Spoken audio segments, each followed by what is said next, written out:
తను తను తను తను తను.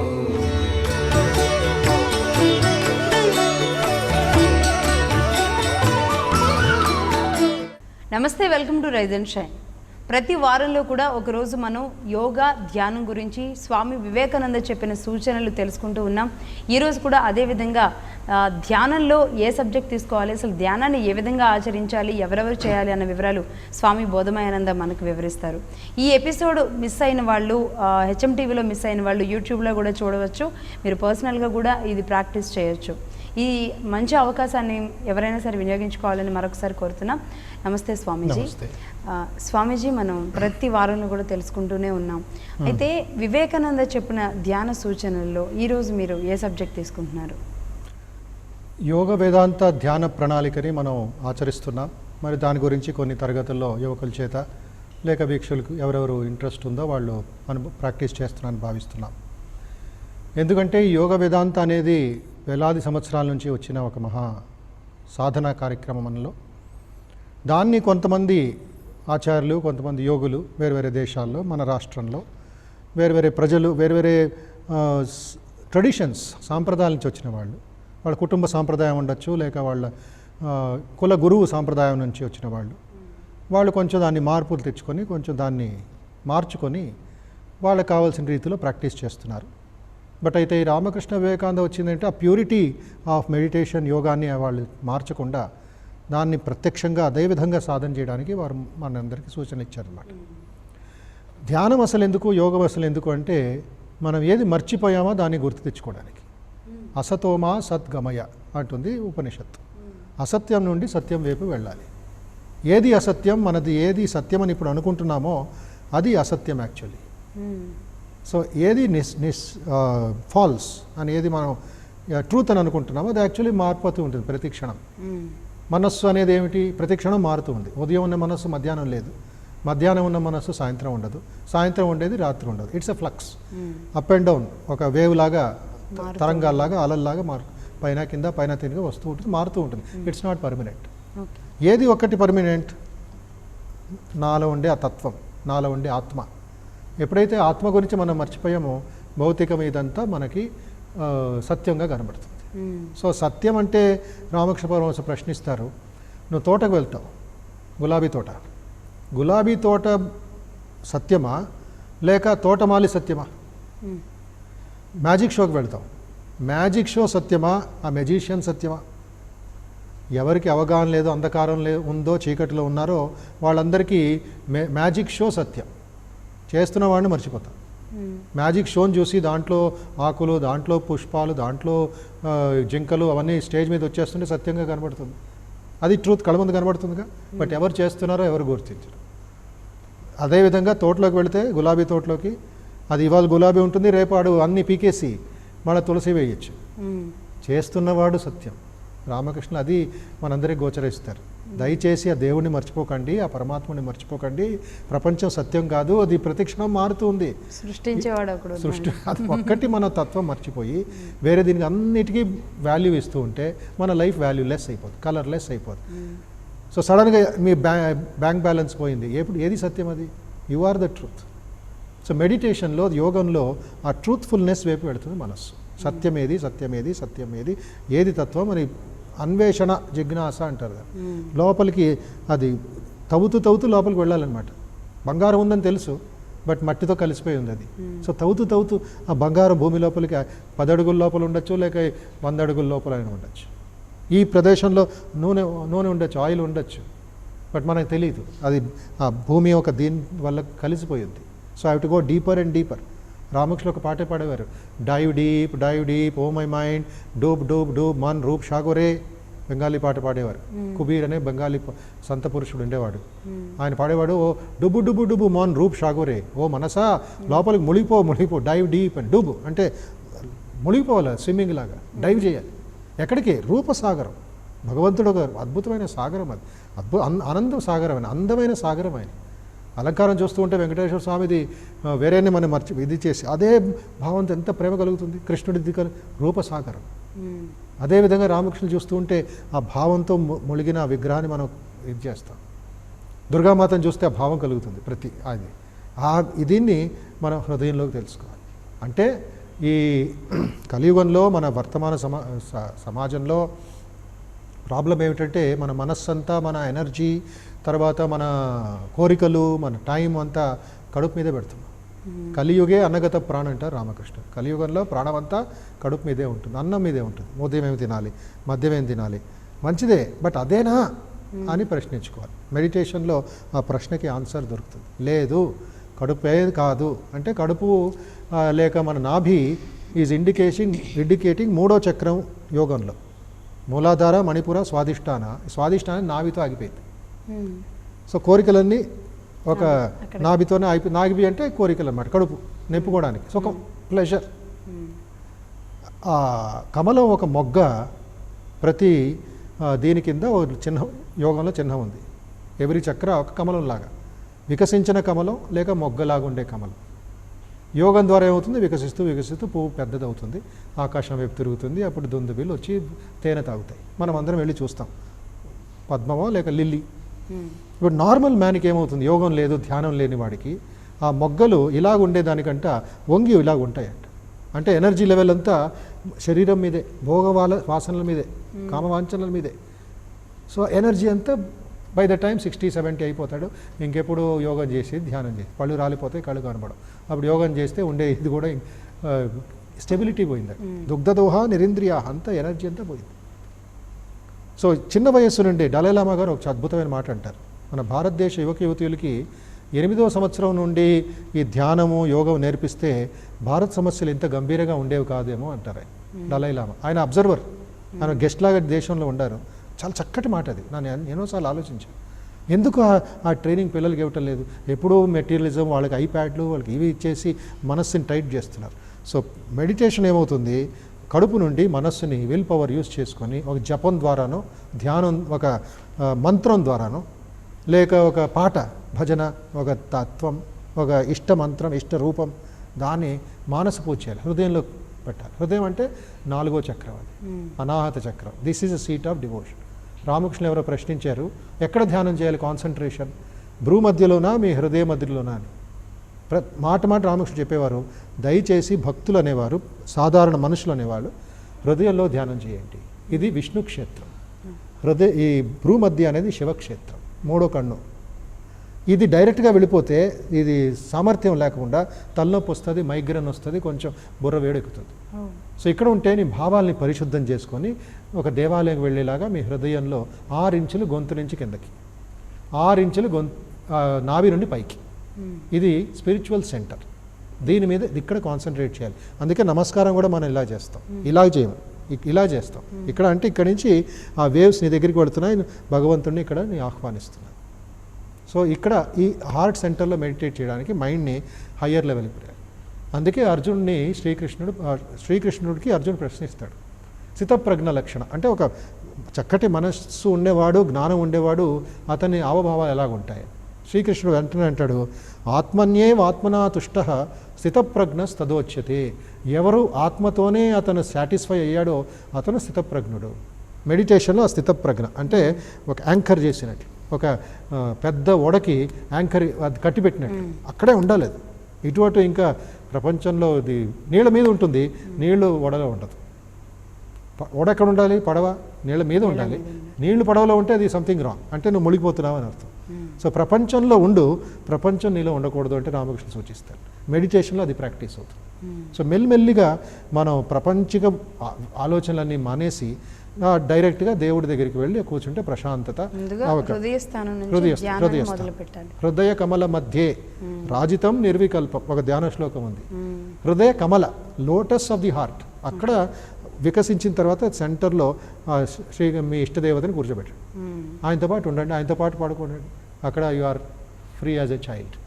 సో ఈ ప్రాక్టీస్ని మనం ఈరోజు కొంచెం ప్రయత్నిద్దాం. అంతే స్వామీజీ, ఇంతకుముందు మీరు చెప్పినట్లుగా హృదయ కమలాన్ని విద్యార్థులు నేను కూడా సిద్ధం చేసుకున్నాం. ఇంకా మన ఈ ప్రోగ్రామ్ చూసే వాళ్ళు కూడా చేస్తూ ఉన్నారు. అంటే స్టెప్ బై స్టెప్ ఏ విధంగా చేయాలో వివరించండి స్వామీజీ. మనం ఇలా ప్రాక్టీస్ చేస్తూ ఉన్నప్పుడే ఇన్స్ట్రక్షన్స్ ఇస్తూ ఉంటాను. అది సమయానికి అనుగుణంగా ఉంటుంది, ప్లస్ అది మెడిటేషన్ ఇది చూడడం కాదు కాబట్టి మన మనస్సులో వింటూ వింటూ బాగా శ్రవణం చేస్తూ మననం చేయాలి, మననం చేస్తూ నిధిధ్యాసన చేయాలి. ఇది వేదాంత లక్ష్యం. ఫస్ట్ బాగా కళ్ళు మూసుకొని బాగా వింటూ ఉండండి. అలాగే మనస్సుని ట్యూన్ చేస్తూ మన హృదయ క్షేత్రంలోకి పెడదాం. తర్వాత దాన్ని ధ్యానంలోకి ముంచుతాం. ముందుగా ఒక చిన్న ప్రార్థనతో ప్రారంభిద్దాం. ఎందుకంటే అందరి మనస్సు ఒకటవ్వాలి. కాయేన వాచా, అందరూ రిపీట్ చేయొచ్చు. కాయేన వాచా మనసేంద్రియైర్వా బుద్ధ్యాత్మనా వా ప్రకృతే స్వభావాత్ కరోమి యద్యద్ సకలం పరస్మై నారాయణాయేతి సమర్పయామి నారాయణాయేతి సమర్పయామి. దీని తాత్పర్యం, ఏమి పని చేసినా నా శరీరంతో, మనస్సుతో, నా మాటతో, నా చేతులతో, నా కాళ్ళతో, నా మనస్సుతో, కాయేన వాచా మనస్సు ఇంద్రియాల ద్వారా ఏం పని చేసినా అవన్నీ నారాయణుడికి సమర్పిస్తున్నాను. దాని నుంచి ఆ కోరికల నుండి, ఆ అటాచ్మెంట్ నుండి దూరం అవుతున్నాను. ఇక్కడ నారాయణుడి పేరు మనం పఠనం చేశాం. మీ ఇష్టదేవత పేరు కూడా మీరు పఠించవచ్చు, జపం చేయవచ్చు. గణేశుడికి సమర్పయామి, శివుడికి సమర్పయామి, దుర్గామాతకి సమర్పయామి, వెంకటేశ్వర స్వామికి సమర్పయామి, రామకృష్ణులకి సమర్పయామి. 3 సార్లు మనస్సుని ఓంకారం ద్వారా బాగా శిక్షణ ఇద్దాం. దయచేసి అందరూ దీర్ఘంగా ఊపిరి పీల్చుకొని నాతో పాటు ఓంకారం జపం చేద్దాం. ఊపిరి పీల్చుకోండి అందరూ. ఓ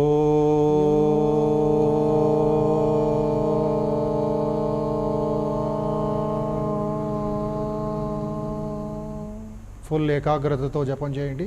మరొకసారి ఊపిరి పీల్చుకోండి. ఓ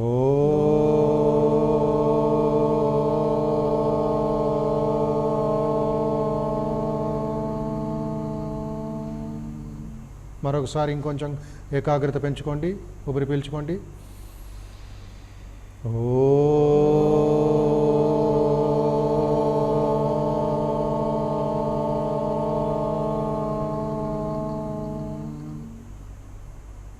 ఇప్పుడు 3 సార్లు మీ మనస్సులోనే రిపీట్ చేసుకోండి. నోటి ద్వారా కాదు, గట్టిగా కాదు, మనస్సులోనే మీ స్వరంని మీరు వినాలి, మీ వాయిస్ని మీరే వినాలి. అది ఏకాగ్రత పెరుగుతుంది, ధ్యానంకి ఇంకా తలుపులు తెరుచుకుంటాయి. కాన్సన్ట్రేట్ చేయండి. ప్రతిసారి ఊపిరి పీల్చుకొని ఓంకారం చేయడం 3 సార్లు. మీలో అనంతమైన శక్తి, శాంతి, శ్రద్ధ, భక్తి, ఆనందం, ధైర్యం ప్రవేశిస్తున్నాయి. అన్ని సద్గుణాలు మీలోకి వెళుతున్నాయి. మీ హృదయం ప్రకాశమవుతుంది. మీ మనస్సు, మీ శరీరము ప్రకాశమవుతున్నాయి. మంచి గుణాలతో నిండిపోతున్నాయి. అలర్ట్గా ఉండండి, జాగృతంగా ఉండండి, మేల్కొని ఉండండి ప్లీజ్. ఆత్మన్యేవాత్మనా తుష్టః స్థితప్రజ్ఞస్తదోచ్యతే అంటాడు శ్రీకృష్ణుడు. మీలో మీకే సాటిస్ఫాక్షన్, ఆనందం, తృప్తి, సంతుష్ట కలగాలి. మీ హృదయంలో ప్రవేశిస్తున్నట్లు ఆలోచించండి. హృదయం అనేది ధ్యాన క్షేత్రం. 6 అంగుళాలు గొంతు నుంచి కిందకి, 6 అంగుళాలు నాభి నుండి పైకి. ఆ క్షేత్రంలో స్పిరిచువల్ సెంటర్ అంటారు. అక్కడ ఏకాగ్రత ఉండాలి. 1 నిమిషం అందరూ మీ కుడి చేయిని హృదయం మీద పెట్టుకోండి. 4 వ్రేళ్ళని కలిపి, 5 వ్రేళ్ళని కలిపి హృదయం దగ్గర పెట్టుకోండి. ఛాతీ మధ్యలో. అది గుర్తుకొస్తుంది ఎక్కడ మీరు ఏకాగ్రత చేయాలని. హృదయ కమల మధ్యే రాజితం నిర్వికల్పం. హృదయ కమలం, మీ హృదయంలో ఒక కమలం ఉంది, అందమైన కమలం, వికసించిన కమలం, ముద్దుగా ఉండే కమలం.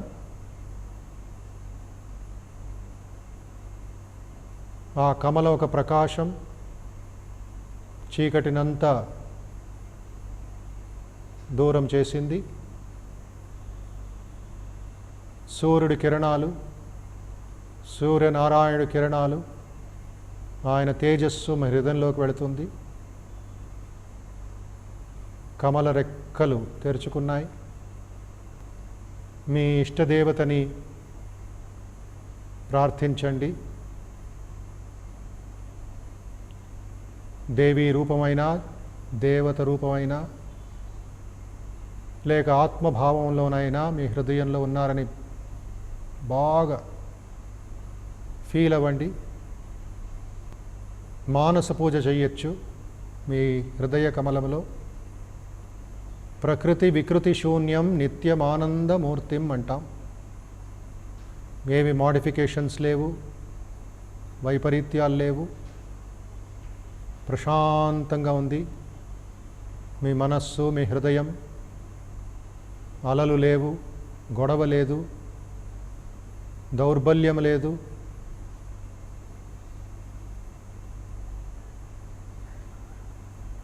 మీ బాడీ, మీ శరీరం చాలా ఛార్జ్ అయిపోయి ఉంది. మీ మనస్సు ఉన్నత స్థితిలో ఉంది. చీకటి నుండి వెలుతురు వైపు వెళ్ళిపోతున్నాం మనం.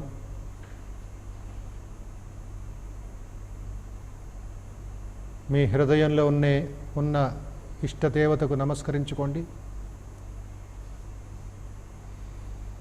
మీ కాన్సంట్రేషన్ని కడుపు నుండి హృదయంలోకి తీసుకురండి, దివ్యక్షేత్రానికి పైకి తీసుకురండి.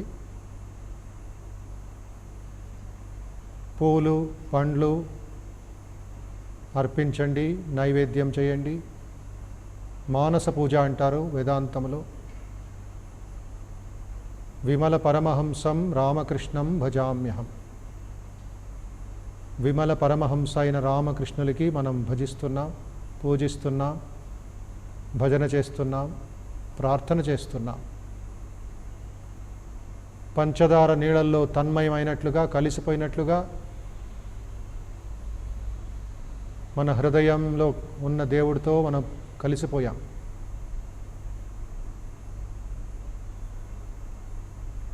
దేవుడి మరొక పేరు మాధుర్యం, తీపి. ఆ తీపి పదార్థంతో మనం రుచి చూస్తున్నాం.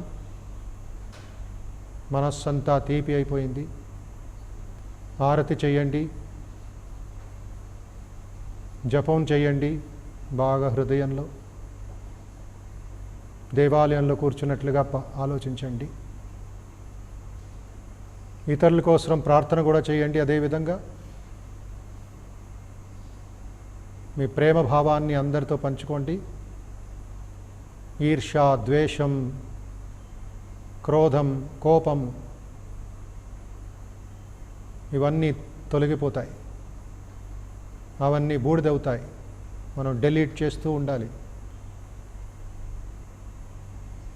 ఓం అసతో మా సద్గమయ. అందరూ రిపీట్ చేయొచ్చు. ఓం అసతో మా సద్గమయ తమసో మా జ్యోతిర్గమయ తమసో మా జ్యోతిర్గమయ మృత్యోర్మా అమృతంగమయ మృత్యోర్మా అమృతంగమయ. మీ ఇష్టదేవతకి ప్రార్థన ఇది. ఏ రూపంలో అయినా, ఏ పేరులో అయినా సరే. అసత్యం నుండి సత్యం వైపు తీసుకువెళ్ళిన ఆయన,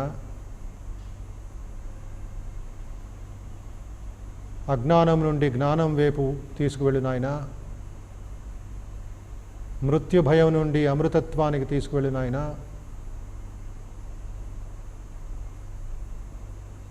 దీర్ఘంగా మీ మనస్సులో ప్రార్థన చేయండి. ప్రయాణం చేస్తున్నట్లు ఆలోచించండి.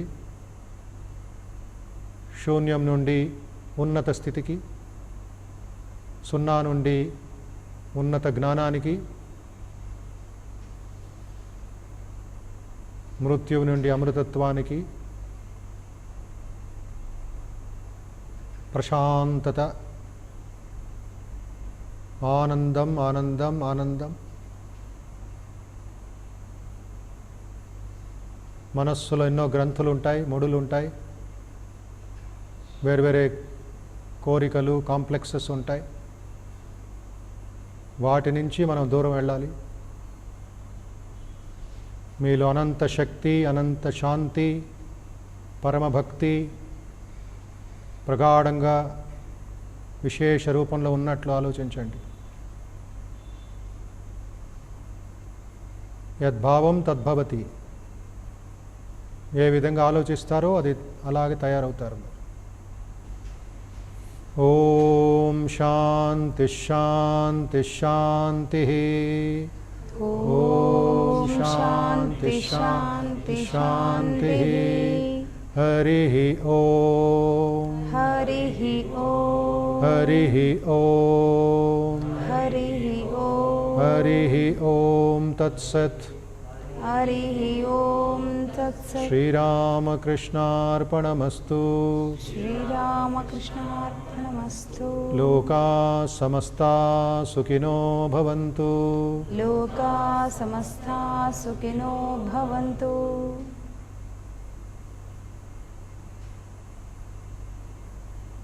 అన్ని మార్గాల్లో, అన్ని డైరెక్షన్స్లో ఉన్న ప్రజలందరికీ మన నమస్కారములు. ఆచార్యులకి, ఇతర మహాత్ములకి అందరికీ మన నమస్కారములు, మన వందనములు. భగవాన్ శ్రీరామకృష్ణుకి, వివేకానందకి మన వందనములు. చేతులు బాగా రుద్దుకొని ఆ వేడిని కళ్ళ మీద, మీ ముఖం మీద బాగా ఒత్తుకోండి.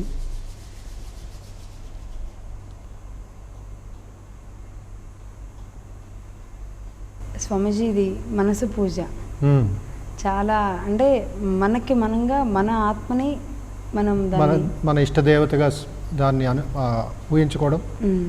ఆ ఇష్టదేవతకి మనకి మన బాహ్యంగా చేసే బదులు మనసులో చేస్తుంటే ఇంకా అది స్వీట్గా ఉంటుంది. ఇంకా ఇంతకుముందు అంతకుముందు ఎపిసోడ్లో వివేకానంద చెప్పాడు, ఎక్కడో లేడు, ఇక్కడే ఉన్నాడు, ఇక్కడే ఉన్నాడు. అది దీనికి సరిపోతుంది. అవునవును, ఆ లింక్ అక్కడ తెచ్చుకొని ఆ శక్తిని, ఆ తీనంతా లోపల తిప్పుకోండి. అంటే ఇది ఏ సందర్భంలో చేస్తే బాగా ఉపయోగకరంగా ఉంటుంది స్వామీజీ? ఎవరు చేస్తే బాగుంటుంది? ఎవరైనా, విద్యార్థులు, గృహిణులు, బయట పనిచేస్తున్నాడు. మానస పూజ తర్వాత మెల్లిగా బాహ్య పూజ ఎక్కువైపోయింది కాబట్టి మనకి ఆ మతం దీని కింద, రిచువల్స్ కిందే సమయం అయిపోతుంది. ఎప్పుడు ఇంకా ఏకాగ్రత పెరిగి లోపల ముడులని మనం తీసుకుంటాం. ధ్యానం అంటే ఒక్కొక్క ముడిని ఇప్పుకోవడం.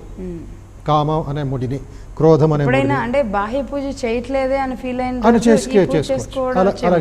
అలా కనీసం అలా సెట్ చేసుకుంటే అయినా ఇది కూడా సరిపోతుంది. అప్పుడు మనకి కాన్ఫ్లిక్ట్ ఉండదు. అయ్యో ఇది చేయలేదే అనే సంప్రదాయం కొంతమంది చేస్తూ ఉంటారు. అభిషేకము, చిన్న పూజలని. వాళ్ళు కొన్నిసార్లు సందర్భాల్లో, ఒంట్లో బాగాలేని సందర్భాల్లో మంచం మీద కూర్చొని తీసేసుకో, హాయిగా సాటిస్ఫాక్షన్ వస్తుంది. ఆ దేవుడికి మనం practice of the presence of God అంటారు. చాలా బాగుంది స్వామీజీ, చాలా చక్కగా ఉంది ఈరోజు. రేపటి ఎపిసోడ్లో మళ్ళీ కలుద్దాం. చూశారు కదా, దీనిని మనసు పూజ అంటారు. బాహ్య పూజ చేయలేని సమయంలో ఇది చేసుకుంటే కనుక అంతర్లీనంగా ఉన్న మన శక్తి పెరుగుద్ది అని బోధమయానంద చెప్తున్నారు. ఇది వాళ్ళ ఎపిసోడ్. ఇక్కడ టీవీలో చూడలేని వాళ్ళు యూట్యూబ్లో కూడా చూస్తారని ఆశిస్తున్నాం. రేపటి ఎపిసోడ్లో మళ్ళీ కలుద్దాం. Rise and Shine, HMTV, flat number 1042, road number 52, Jubilee Hills, Hyderabad, pin code 5,33,000. Email ID riseandshine@hmtv.in.